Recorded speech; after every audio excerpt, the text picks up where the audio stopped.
Soul Tribe, welcome back to my channel. Thanks for being here. Hit the subscribe button if you haven't already and share it with a friend if you feel like they might get something out of it. I'd really appreciate that. It helps me out heaps. So today I want to talk about breaking free from the old you into the new you, and what does that look like? How's it attained? And let's unpack it a little bit. That can be quite a binding thought for us of just like, where do I start? I've got this great idea that I want to do, or I've got an old mindset that I want to drop, or I just feel fear and anxiety around a few things that's going on. So to reach your highest potential in your life and purpose, we need to drop some of the old self-sabotaging behaviors and belief systems and just things that may have installed in us over time. We all have a thing that's called social conditioning, and it basically is all the things that's happened to you in your life that has conditioned you to be in a certain way and behave and think in a certain way. And these can be from your cultural beliefs to your race to where you're brought up, your country you live in, and just all societal norms that are around you all the time, and they have determined who you are today. So sometimes breaking free from that can be quite daunting to think about, because something that you might want to do might not seem normal to the rest. And quite frankly, who cares? It's not their journey. It's not for them to understand. It's for you to understand and for you to do the best for you. Everybody has their own journey. Everybody has a different purpose, and everybody is unique to themselves. There's nothing that hasn't been done before, pretty much, on this planet. So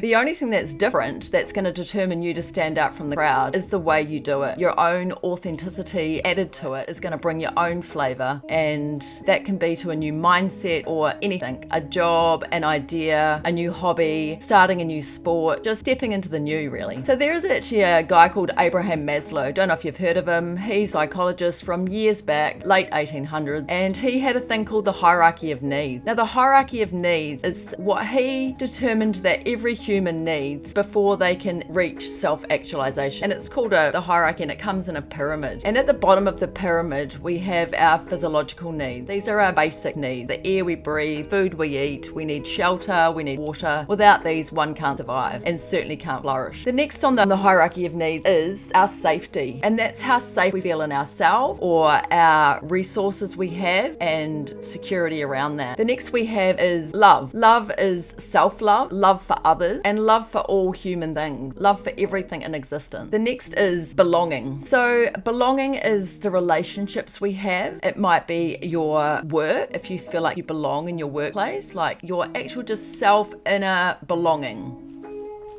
Next is esteem, and this is our self-esteem. And sometimes with our self-esteem, there can be a lot of ego involved. So sometimes to get full self-esteem, there needs to be a bit of an ego death. The next is on the top of the pyramid is self-actualization. So with all these other things in place, we can reach self-actualization is right at the top of the pyramid. And once you've got all these other needs, that's when you can get to the top. A simple thing like having dinner with somebody can meet a few needs at once. It meets our love needs, our belonging needs, and our physiological needs. So what he claims is that if you are not getting your bottom ones met, it's like talking to a homeless person, let's say, about self-actualization when all they really want is food and shelter. So it's like talking butterfly talk to a caterpillar. You know, they're not there yet, they're not ready, they've got a few levels to go, and so you've got to sort of work your way up the hierarchy before the next need can be met. So some of the things that might stop us from actually getting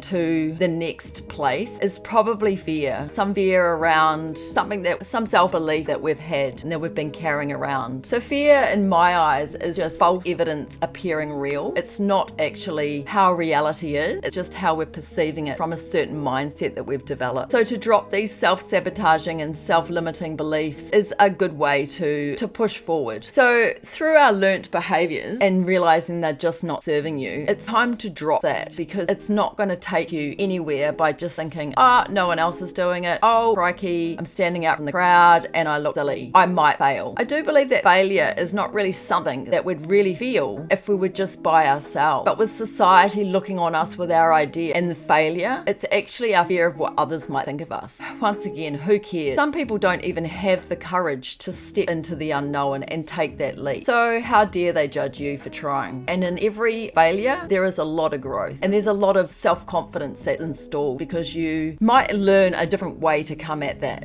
You might learn a different angle to come at it with, and that is just all growth and bringing you forward to being the best you. So to take the first step, you first of all just got to change your mindset. Change your mindset into, who cares? This is no one else's journey but mine. No one needs to understand it. And in fact, just don't tell people what you're doing, because then they can't sabotage it. As soon as you tell somebody something and they might not agree with you, it puts a bit of doubt in your mind. And why would you do that to yourself? It's not their journey, it's not their dream, it's not their new job, it's not their new project that they're taking on. So just don't tell them. Keep it to yourself, and keep all your ideas and your fears and your motivation around it to yourself. So stop the self-sabotaging, look after your needs. Might have to have a bit of an ego death. Don't worry about what everyone else is doing. Just go out and be the best you. Take the courage, take the leap, be the best you. Thanks guys, cheers. Hope this helped out. If it did, share it with a friend. Like the video if you liked it. Thanks a lot, I appreciate it all. See you guys in the next video.